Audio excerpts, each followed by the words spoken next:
नमस्कार श्रोताओं, आज आकाशवाणी वाराणसी और विविध भारती वाराणसी से बातचीत के लिए इस वक्त प्रख्यात शिक्षाविद, बड़े अच्छे रचनाकार भी हैं और विश्वविद्यालय अनुदान आयोग यानी यूजीसी, जो कि पूरे देश में उच्च शिक्षा का मुख्य रूप से काम देखती है, उसके सदस्य डिब्रूगढ़ से हमारे से मुखातिब हैं डॉक्टर किरण हजारिका। बहुत बहुत स्वागत है आपका। नमस्कार। धन्यवाद अरुण जी, धन्यवाद। और आप तो पूर्वोत्तर से हमसे जुड़ रहे हैं और हम लोग हालांकि ऐसे दौर में बात कर रहे हैं जबकि कोरोना की स्थिति पूरी दुनिया के सामने है, लेकिन जब हजारिका नाम आता है तो हम लोग के लिए खास तौर से फिर भूपेन हजारिका याद आ जाते हैं। हाँ, डॉक्टर भूपेन हजारिका जो नाम, जो शख्स सभी दुनिया में सभी लोगों को आनंद देता है उनके गीतों के द्वारा, उनकी कई और वो देखिए प्रख्यात गीत है गंगा बहती है क्यों, और हम बनारस से मुखातिब हैं जो कि गंगा नदी से, माँ गंगा से हम लोगों की वाबस्तगी बहुत गहरी है। दुनिया भर से लोग गंगा के घाटों को देखने के लिए हमारे यहाँ आते हैं। जी जी, बहुत अच्छा है। और गंगा किनारे जो गीत उसने गाया था। जी जी। और गंगा किनारे एक सीरियल भी दूरदर्शन में, एक धारावाहिक भी निकली थी। जी जी। और अब हम लोग अपने विषय पे आए। एक बड़ी ही अभूतपूर्व स्थिति कोरोना को लेकर के हो गई है। ऐसे में आम जीवन की जो कामकाज हैं, जो रोजमर्रा की एक्टिविटीज हैं, वो प्रभावित हुई हैं, लेकिन शिक्षा एक ऐसी चीज है जो समय के साथ जुड़ी हुई है कि इस उम्र में इस कक्षा में पढ़ाई करनी है, इतनी अवधि में पढ़ाई को पूरा करना है। तो यूजीसी जिसके आप सदस्य हैं और वो देश में उच्च शिक्षा का कामकाज और नियमों को देखती है, तो इस दौर का किस तरह से शिक्षा पर प्रभाव पड़ा है और क्या महसूस किया आपने नजदीक से देखते हुए इसे? अब देखिए, कोविड काल जो है, कोविड के चलते पूरे विश्व में एक प्रकार का त्रस्त का वातावरण है जी। और भारत में भी भले ही शुरू में इसकी आतंक की संख्या बहुत कम थी, लेकिन धीरे धीरे इसकी संख्या बढ़ रही है जी। लेकिन शुरू में एक प्रकार से डर सा माहौल बना हुआ था पूरे देश भर में, और सरकार ने भी उसी समय अच्छी स्थिति या अच्छा कदम समय पर ही उठाया जी। जैसे पूरे देश भर में एक प्रकार का लॉकडाउन शुरू कर दी, जिससे एक तो आर्थिक व्यवस्था में असर तो पड़ा ही है पड़ा, लेकिन विशेष करके शिक्षा जो व्यवस्था है, क्योंकि स्कूल, कॉलेज और विश्वविद्यालय ये सारे संस्थानें बंद हो गई। पूरे भारत में आप देखिए 42,000 से अधिक उच्च शिक्षा के संस्थान हैं, जिसमें 900 से अधिक विश्वविद्यालय भी हैं। जी जी। लेकिन इतनी बड़ी संख्या में स्कूल और विद्यार्थी, 26 करोड़ से ज्यादा विद्यार्थी इस समय भारत में पढ़ रहे हैं। प्रत्यक्ष रूप से 26 करोड़ लोगों का विद्यार्थियों पर प्रभाव पड़ा है, क्योंकि एक लॉकडाउन की वजह से एक प्रकार से जो एक स्वाभाविक जो शिक्षा, जो पाठदान की जो पद्धति है, जी जी, ये बंद हो गया। और शिक्षा तो ऐसी चीज है कि वो सहजता से हो तो अच्छा होता है। तो तमाम विद्यार्थी और शिक्षक, जो ये जो पूरा समुदाय है, वो सभी तनाव में हो करके फिर किस तरह से अध्ययन अध्यापन कर सकते हैं? हाँ, अध्ययन और अध्यापन करते हैं, क्योंकि एक यूजीसी एक एपेक्स बॉडी है जी। इसीलिए सबसे पहले जैसे मार्च से जब शुरू हो गई, 2020 से जब लॉकडाउन शुरू हो गई, और एक सप्ताह में यूजीसी ने इस विषय में काफी चिंता चर्चा की है, और करने के बाद 24 मार्च को यूजीसी ने एक कुछ ऐसे अपने जो यूजीसी पोर्टल में ऐसे कुछ ई रिसोर्सेस उपलब्ध करे, ताकि सभी प्रकार के विद्यार्थियों के लिए, जो एक अंडर ग्रेजुएट में पढ़ रहे हैं विद्यार्थी से लेकर एक शोध के विद्यार्थियों के लिए भी उनको कुछ सामग्रियां जो ई रिसोर्स जो उनको उपलब्ध कराया जाए अपने मोबाइल, ऑनलाइन उनको उपलब्ध, ऑनलाइन मोड में उनको कराया जाए। इस प्रकार से यूजीसी ने सबसे पहले बहुत बड़ा कदम उस समय लिया था, और इसमें 10 प्रकार के ई रिसोर्सेस उपलब्ध कराया है, जिसको हम थोड़ा विस्तार से अगर बताऊंगा तो सबसे पहले स्वयं ऑनलाइन कोर्सेज, जो एक प्रकार का एक विशाल एक पोर्टल है जी, और जिस पोर्टल के द्वारा ऑनलाइन एजुकेशन या ऑनलाइन शिक्षा अपने विद्यार्थी ले सकते हैं, या इसके द्वारा एक ये पोर्टल खोल दिया था, जिसमें लगभग भारतवर्ष में पढ़ाया जा रहे सभी कोर्सेज उसमें उपलब्ध हैं।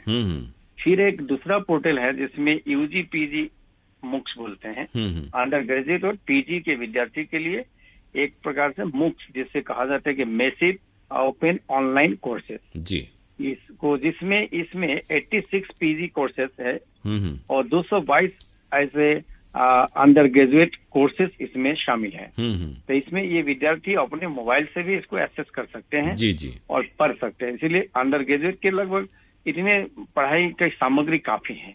फिर एक ई पाठशाला है। ई पाठशाला में भी 23,000 इस प्रकार का मॉड्यूल्स ई कंटेंट है और इसमें जो वीडियो में भी है, वर्चुअल भी है और ऑडियो भी है और टेक्स्ट में भी है। तो जिसमें 70 पोस्ट ग्रेजुएट कोर्सेज के लिए ये ई पाठशाला को बनाया गया है। तो जिसमें बच्चे एक्सेस कर सकते हैं और इनके अलावा e content courseware in UG subject, ये भी एक प्रकार का ई कंटेंट है जिसमें कोर्सवेयर कहा जाता है जो अंडर ग्रेजुएट सब्जेक्ट के लिए है। जिसको आपका जिसमें 87 ऐसे अंडर ग्रेजुएट कोर्सेज हैं, इसमें सब्जेक्ट्स हैं और जिसमें 2,41,010 ऐसे मॉड्यूल्स हैं। जिस मॉड्यूल से लगभग काफी मात्रा में सामग्रियां ई कंटेंट कोर्सवेयर में उपलब्ध हैं। तो ये तो तमाम जो अपने प्लेटफॉर्म है जहां पर पढ़ाई की सामग्री उपलब्ध है और आजकल चूंकि हर हाथ में लैपटॉप मोबाइल हर किसी के पास है, विद्यार्थियों के पास है, तो इससे लाभान्वित जरूर हो रहे होंगे। लाभान्वित हो रहे हैं जी जी। तो इसका फीडबैक कैसा है? और दूसरा वो जो वक्त था मार्च अप्रैल मई का जो वक्त चल रहा था, तो ये परीक्षाओं का दौर था। तो एक तो परीक्षाएं तो बिल्कुल, उसके लिए फिर नए सिरे से कुछ सोचना होगा कि किस तरह से हम लोगों को उच्च कक्षाओं में प्रमोट करें। तो इस बारे में भी कुछ विचार विमर्श हो रहा है अंदर में? हाँ, इस बारे में भी विचार विमर्श हुआ है। 24 मार्च को ही एक कमेटी, इससे पहले एक कमेटी बनाई गई थी जी। इस कमेटी ने जिसमें UGC guideline on examination and academic calendar for the universities in view of कोविड-19 पेंडेमिक एंड सब्सिक्वेंट लॉकडाउन जी, इसको देखते हुए हमने एक कमेटी भी बनाई थी, एक्सपर्ट कमेटी, जिस कमेटी ने अपना रिपोर्ट भी सौंपी थी 24 तारीख को और इसको हमने यूजीसी के कमीशन ने इसको पास कर दिया था। इसमें इस प्रकार के गाइडलाइंस है जिसमें एग्जाम ले सकता है, भले ही मई जून में एग्जाम नहीं ले पा रहे, 1 महीने बाद 1 जुलाई से 15 जुलाई के अंदर में एग्जामिनेशन लेने का प्रावधान है। जिसमें बच्चे को ऐसा नहीं है कि हम ऑफलाइन एग्जाम ले। ऑफलाइन में भी जहाँ है, कुछ बच्चे ऐसा है जिनके पास मोबाइल फोन्स नहीं है। आज भी भारत में हम मानते हैं कि 20% बच्चों के पास मोबाइल फोन नहीं जी, और इसमें तो एंड्रॉयड और स्मार्टफोन चाहिए और नेटवर्क की भी स्थिति बहुत मजबूत हो। ये सब तमाम चीजें जरूरी होती हैं जो हर जगह नहीं है, अभी भी हर जगह नहीं है। तो इनके लिए भी है कि ताकि सरकार की जो सोशल डिस्टेंसिंग का जो लॉकडाउन के दौरान जो नियम है, नियमों का पालन अनुपालन करते हुए अपने विश्वविद्यालय या अपने कॉलेजों में ऐसे जो कमजोर विद्यार्थी उनका एक ऑफलाइन एग्जामिनेशन भी कर सकते हैं। यानी ऑफलाइन ऑनलाइन दोनों ही परीक्षाओं के बारे में चर्चा हुई है, निर्णय हो रहे हैं। निर्णय हुई कि ओपन बुक सिस्टम से भी बच्चे घर में कुछ असाइनमेंट दे सकते हैं, एग्जामिनेशन दे सकते हैं, या कुछ टीचर्स वीडियो प्रेजेंटेशन के द्वारा भी एग्जाम ले सकते हैं, असाइनमेंट के द्वारा एग्जाम ले सकते हैं। तमाम ऑप्शन खुला है इसमें ताकि किसी भी प्रकार की असुविधा न हो। जी जी। और विश्वविद्यालय के एक आदेश जरूरी है ताकि अन्य जो महाविद्यालय है जी जी एफिलिएटेड महाविद्यालय, वो अपने से ही अपने विद्यार्थी अपने शिक्षकों के पास ये अभी ये पावर हो गई जी, वो एनेबल है कि वो खुद एग्जाम एसेस कर सकते अपने विद्यार्थी का। तो यानी यूजीसी इन तमाम सिचुएशन को लेकर के बहुत ही गंभीर है और सक्रियता से लॉकडाउन की शुरुआत से ही इस काम में लगा हुआ है। विद्यार्थियों का कैसा फीडबैक आपको मिला? ये जो ऑनलाइन कंटेंट है, जो बदले हुए हालात हैं, विद्यार्थियों ने क्या कहा इन तमाम उपायों को लेकर के? हाँ, विद्यार्थियों ने अभी ऑनलाइन कंटेंट से किसी प्रकार की असुविधा तो हुई नहीं है। जी जी। और अभी ऐसा भी है कि यूजीसी ने ये भी अपना गाइडलाइन दिया है कि सभी प्राध्यापक अपने पास जो एंड्रॉयड मोबाइल है या व्हाट्सएप के द्वारा या गूगल क्लासरूम के द्वारा ये अपने क्लासेस ले अपने बच्चों से। और इस प्रकार से पूरे देश भर में जो एक फीडबैक आ रहा है, यानी शिक्षक क्लासेस ले रही है और इसमें विद्यार्थी भी बड़ी रुचि के साथ अभी इसमें अपनी पढ़ाई कर रहे हैं। यानी पूरा एक वातावरण ऑनलाइन शिक्षा का सकारात्मक रूप से बन गया है विश्वविद्यालय स्तरीय शिक्षा में। हाँ जी, कठिन परिस्थिति में भी एक प्रकार से एक अवसर निकला है, नया अवसर इसमें निकला है। तो इसीलिए एक पढ़ाई का एक नया अवसर, एक नया पैटर्न अभी डेवलप हो गया है। जी जी। और जिससे बच्चे भी इसमें मैंने देखा है कि इस समय बच्चे जो क्लास में जाते थे ऑफलाइन सिस्टम में, उससे अधिक पढ़ाई घर में कर रहे हैं। और क्योंकि उनको लगातार डेली असाइनमेंट आ रहा है, उनको करना पड़ता है। पहले हो सके उतना असाइनमेंट न मिलता हो, या गए और किसी कारण से क्लास हुआ न हुआ, या पहुंचे न पहुंचे, तमाम कारण होते थे। हाँ, अब वो कहीं भी रहते हुए या फिर अपने घर परिवार में कोई ओकेजन भी है, कोई काम भी है, तो उसके बीच वो पढ़ सकते हैं ऑनलाइन के जरिए। ऑनलाइन के जरिए पढ़ सकता है। जब कोई असाइनमेंट जाता है, कम से कम तो पुस्तक के पास जाते हैं बच्चे, किताब निकालते हैं, पढ़ते हैं, या एक दूसरे से बातचीत करते हैं जी, और फॉलो अप करते हैं, क्या आपका सबमिशन हो गया है। एक बच्चे दूसरे से बात करते हैं, मेरा नहीं हुआ है, इसमें लगी हुई है। तो आपसी डिस्कशन भी हो जाते हैं, जिससे मुझे लगता है कि इस समय भारत जैसे देश में जो एक डिजिटल इंडिया के प्रधानमंत्री जी का जो डिजिटल इंडिया का उनका जो सपना था, या उनका जो कार्यान्वयन था इस क्षेत्र में, आज उसका पूरा का पूरा लाभ आज बच्चों में हो रहा है, या शिक्षा क्षेत्र में लाभान्वित हो रहा है। और उच्च शिक्षा के लेवल पे बहुत सारे सेमिनार और शोध के जो आयोजन हुआ करते थे, और मेरे ख्याल से आपकी हमारी मुलाकात भी यूजीसी के एक सेमिनार के दौरान ही हुई थी। तो उस तरह के आयोजनों को लेकर के एक नया सिलसिला वेबिनार का चल पड़ा है, जिससे कि लोग ऑनलाइन उस तरह के विषयों पे चर्चा कर रहे हैं। तो उस तरह की जो हाई लेवल की जो एक मीटिंग्स होती थी, सेमिनार होते थे जिसमें किसी तथ्यों पर चर्चा होती थी, उस तरह की एक्टिविटीज भी ऑनलाइन जारी है इन दिनों भी। हाँ, इन दिनों में देखा है कि लगभग मैंने देखा है कि लगभग पूरे देश भर में 30% ऐसे हायर एजुकेशन इंस्टीट्यूशन है, उच्च शिक्षा के संस्थान है, आज इस प्रकार के वेबिनार कर रहे हैं। और वेबिनार के अलावा भी जैसे कुछ वर्कशॉप, जो कार्यशाला, वेबिनार कार्यशालाएं भी चल रही है। तो मुझे अभी देखा मैंने, जैसे मैं एक जो पहले जो एक संगोष्ठी में लोग पहला दिन उद्घाटन सत्र में मान लीजिए 100 लोग रहते थे, और हर एक सेशन में 20, 25, 30 इस प्रकार के लोग रहते थे। जी प्रैक्टिकली ये वास्तविक तथ्य है। जी। लेकिन अभी मैंने देखा इसमें वेबिनार में क्या है, लगभग अभी 300, 400, 800, 150, 11,000 लोग एक साथ जोड़ते हैं। क्या कहने।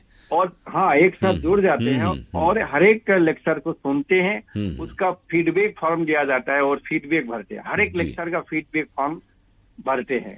तो इससे क्या होता है कि अभी एक वेबिनार के द्वारा किसी एक विषय की पुष्टि, उसकी व्याख्यान सही होती है और विस्तार से व्याख्यान होती है। उसके प्रश्नोत्तर का भी सिस्टम है, कोई और भी विद्वान प्रश्न पूछते हैं या शोधार्थी प्रश्न पूछते हैं, उसका जवाब भी दिया जाता है। जी। तो मुझे देखा है कि ये भी है कि लॉकडाउन की इस कोरोना काल में भी और एक अवसर जो है, एक नया रास्ता, नई पद्धति, नई सिस्टम अभी वेबिनार के द्वारा लागू हो गया है। और जिससे पहले के मुकाबले अभी ज्यादा से ज्यादा असर हो रहा है, असरदार एक प्रकार का संगोष्ठी हो रहा है। जी। जिससे पूरी समाज को या विद्वानों के समाज में लाभान्वित हो रहा है, और शोधार्थी भी इसमें काफी मामले में लाभान्वित हो रहे हैं, मुझे ऐसा लग रहा है। यानी कि एक जो लॉकडाउन के कारण अगर सामान्य स्थिति होती तो विद्यार्थी शिक्षकों से एक दूरी महसूस करता, वो ये ऑनलाइन वेबिनार या फिर ऑनलाइन जो पढ़ाई हो रही है, जो असाइनमेंट मिल रहे हैं, उसके जरिए वो अपने जो शिक्षण पद्धति है उससे जुड़ा हुआ भी है, जो पारंपरिक रूप से अपने अध्यापकों से। जी। तो एक हम ये कहें कि विद्यार्थी वर्ग में यानी आशंका या संशय की जो स्थिति होती है, उसमें प्रेरणा के लिए, उनको एक आत्मबल देने के लिए क्या कहना चाहेंगे आप वर्तमान हालात में? विद्यार्थियों को इस समय किसी भी प्रकार की चिंता या निराशा की भावना लाना नहीं चाहिए, क्योंकि एक प्रकार से पूरे देश भर में एक पॉजिटिव वातावरण अभी बन रहा है जी। और इसमें यूजीसी ने भी अच्छी कदम उठाई है समय रहते, और सभी विश्वविद्यालयों के भी अपने अपने जो वेबसाइट है जी, अपने अपने वेबसाइट में भी इस प्रकार के अपने विश्वविद्यालय के शिक्षकों के द्वारा बनाया गया या प्रोडक्शन किया गया उनका वीडियोस, उनका ऑडियोस, उनका टेक्स्ट, उनका कई असाइनमेंट अभी अपने वेबसाइट, अपने अपने यूनिवर्सिटी या अपने अपने संस्थान के वेबसाइट में उपलब्ध हो गया हर एक विभाग का। और बच्चों को लाभ हो, इसलिए निराशा का बिल्कुल नहीं होना है। और यूजीसी ने भी ये भी इंस्ट्रक्शन दिया है कि जितने भी पीएच शोधार्थी हैं उनका जो पीएचडी समय पर सबमिशन, मान लीजिए मार्च में सबमिशन का समय था या फरवरी में, उनका मार्च में उनका इंटरव्यू होना था, इसलिए उनका साक्षात्कार ले सकते हैं। और वो भी अपना स्काइप के द्वारा हो या ऑनलाइन हो, किसी ऐप के द्वारा हो, गूगल ऐप हो, गूगल मीटिंग, तो इससे कर सकता है। और इसकी यूजीसी ने इसकी मान्यता दी है। जी जी, यानी कुछ भी रुका नहीं है और सब कुछ सहजता से चल रहा है। इसलिए लोगों को आत्मविश्वास रखने, सकारात्मक और निराशा से दूर रहने की जरूरत है। सकारात्मकता को अपने भीतर बनाए रखना है। बिल्कुल में नहीं जाना है, लेकिन निराशा हमें एक सकारात्मक लेना है, दृष्टिकोण लेना है। और आने वाले समय में हमें क्या करना है, विद्यार्थियों को ये नहीं सोचना चाहिए कि हमें क्या है, हम मान लीजिए +2 करेंगे तो हमें डिग्री में एडमिशन मिलेगा कि नहीं, या हमने अब डिग्री कर रिजल्ट निकलेगा एमए में या एमएससी में, एमटेक में मुझे मिलेगा कि नहीं। सिर्फ इस प्रकार की चिंता बिल्कुल नहीं करने की। वो सिस्टम ऑनलाइन में चलता रहेगा, कोई दिक्कत नहीं है। कुछ दिन हमें भले ही थोड़ा हमें कष्ट तो जरूर होगा, हमें एक स्वाभाविक जीवन यात्रा हम नहीं कर पा रहे हैं, स्वाभाविक जीवन जो शैली में पहले चलती थी। जी जी। लेकिन इस काल में भी हमें एक शिक्षा है, एक प्रकार की हम घर बैठे भी कितना तमाम काम हम कर सकते हैं, संभाल सकते हैं, और इससे अपना आत्मिक व्यक्ति विकास भी होता है। एक घर में बैठे थोड़ा हम शरीर का भी व्यायाम कर लेते तो शरीर का भी विकास होता है। हम घर में भी हाथ बांटने का मौका मिलता है और अपनी पढ़ाई भी समय पर चलता रहता है। तो मुझे लगता है कि एक विद्यार्थी जैसे घर से बाहर चले जाते थे पहले, या अपना महाविद्यालय जाते थे या यूनिवर्सिटी जाती थी, हाँ, तो उस समय क्या है, विद्यार्थियों को केवल विश्वविद्यालय में ही वो व्यस्त रहता था। मान लीजिए वो सुबह 8 बजे निकलता तो सुबह शाम को 6 बजे घर पहुंचता था। उसका एक ही काम होता था। लेकिन आज अभी वो समय, उतना समय घर में रहते तो उससे कम पढ़ाई करने से, इसमें घर में भी कुछ काम हाथ बांटने से घर में भी काम हो रहा है, परिवार का भी एक प्रकार से मानवता का विकास हो रहा है। परिवार के एक जो भातृत्वमूलक होता है, पहले क्या है, पिता माता, एक पिता अपने बच्चे से मुलाकात ही नहीं होती थी अपने अपने फील्ड में व्यस्तता के कारण से। और अब तो जैसे एक घर में आदमी रह करके पढ़ाई लिखाई के अलावा अन्य क्रिएटिव चीजों की ओर भी ध्यान दे सकता है। और इस ओर जब आप सकारात्मकता की बात कर रहे थे तो हमारा जो साहित्य है और जो कविता कहानी, ये जो चीजें हैं, ये भी बड़ा ही क्रिएटिव और सकारात्मक भूमिका निभा सकती हैं। आप खुद एक अच्छे रचनाकार हैं, तो आज के हालात पर कोई एक रचना जिससे कुछ पॉजिटिव एनर्जी मिल सके, लोग ग्रहण करें। मैंने भी इसमें कई कविता तो बनाई थी कोविड काल के अंत में, लेकिन मुझे सबसे पहले एक कविता में जो मैं अपना नहीं है, लेकिन हरिवंश राय बच्चन की एक कविता मैं सुनाना चाहूंगा, जो एक प्रलय काल में हमें किस प्रकार से अपने अंदर में धीरज रखना चाहिए और इस धीरज से हमें एक पॉजिटिव एनर्जी किस प्रकार से मिलते हैं। और एक उनकी एक बहुत प्रख्यात कविता है। इस कविता को थोड़ा अपने श्रोताओं को मैं सुनाना चाहता हूँ। या ये कविता सबको, हर कोई जानते हैं, लेकिन थोड़ा सा मैं एक उनको स्मृति दिलाना चाहूंगा। जुगनू कविता है। तो हरिवंश राय जी के बच्चन की कविता है जुगनू। अंधेरी रात में दीपक जलाए कौन बैठा है, अंधेरी रात में दीपक जलाए कौन बैठा है। ये प्रलय काल की कविता है। जी जी जी। वो थी ऐसी घटा नभ में छिपे सब चांद वो तारे, उठा तूफान वो नभ में गए बूझ दीप भी सारे, मगर इस रात में भी लो लगाए कौन बैठा है, अंधेरी रात में दीपक जलाए कौन बैठा है। गगन में गर्व से धीरे धीरे गरज कहती घटाए, नहीं होगा उजाला फिर, मगर चीर ज्योति में निष्ठा जमाए कौन बैठा है, अंधेरी रात में दीपक जलाए कौन बैठा है। तिमिर के राज का ऐसा कठिन आतंक छाया है, उठा जो सीख सकते थे उन्होंने सिर झुकाया है। प्रलय का सब समा बांधे प्रलय की रात है छाई, विनाशक शक्तियों की इस तिमिर के बीच बन आई, मगर निर्माण में आशा रिहाए कौन बैठा है, अंधेरी रात में दीपक जलाए कौन बैठा है। वाह वाह। तो बहुत ही बल देने वाली और आत्मबल देने वाली बच्चन जी की ये कविता आपने सुनाई। काल में हमें धीरज रखना है। तो बहुत ही अच्छी बातचीत आपसे हुई, खासतौर से यूजीसी की आज के हालात में जो गाइडलाइंस हैं, जो तमाम जो उपाय किए गए हैं विद्यार्थियों की पढ़ाई को जारी रखने के लिए, और आपने एक बड़ी ही बेहतरीन रचना भी सुनाई। इससे हमारे श्रोताओं को और विद्यार्थियों को जो उच्च शिक्षा के पढ़ाई लिखाई से जुड़े हैं सभी को बहुत ही प्रेरणा मिलेगी। हम बहुत आभारी हैं। बहुत बहुत धन्यवाद आकाशवाणी और विविध भारती की ओर से डॉक्टर किरण हजारिका जी। नमस्कार, बहुत बहुत शुक्रिया। नमस्ते। नमस्कार।